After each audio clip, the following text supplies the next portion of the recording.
అయితే ఈ రోజుకి 31.8% వర్కులు పూర్తయినాయి.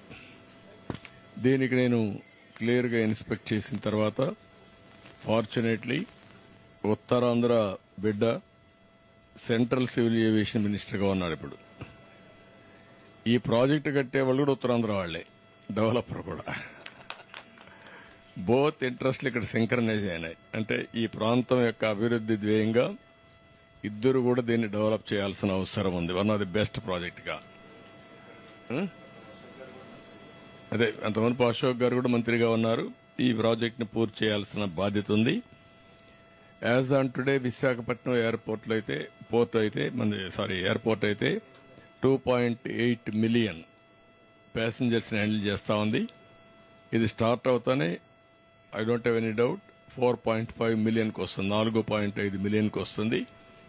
దీని కెపాసిటీ 45 మిలియన్ ప్యాసింజర్స్ ని హ్యాండిల్ చేసే అవకాశం ఉంది మాక్సిమం. అదే సమయంలో 4,700 కోట్లతో ఫేజ్ 1 ప్రారంభిస్తున్నారు.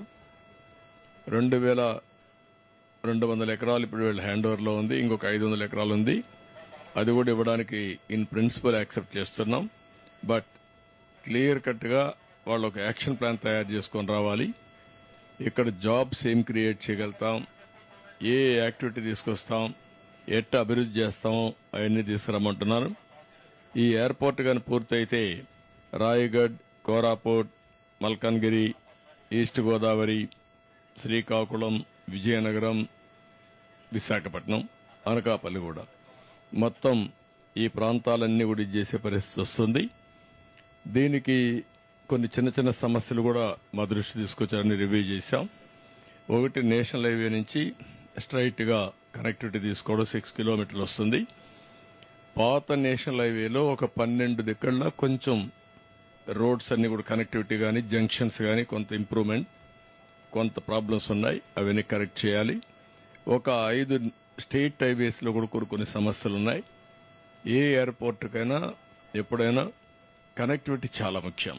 ఈరోజు హైదరాబాద్ ఉంది, ఔటర్ రింగ్ రోడ్ తీసుకొచ్చాం. ఔటర్ రింగ్ రోడ్డు వల్ల ఎక్కడ బయలుదేరినా, విజయవాడలో బయలుదేరినా, మహబూబ్నగర్లో బయలుదేరినా, సిటీ నుంచి బయలుదేరినా, ఏ పార్ట్స్ ఆఫ్ ది సిటీలో బయలుదేరినా నేషనల్ హైవేకి ఎక్కి నేరుగా ఎయిర్పోర్ట్ రోడ్డుకు వచ్చేసే పరిస్థితి వస్తుంది. దీనికి కూడా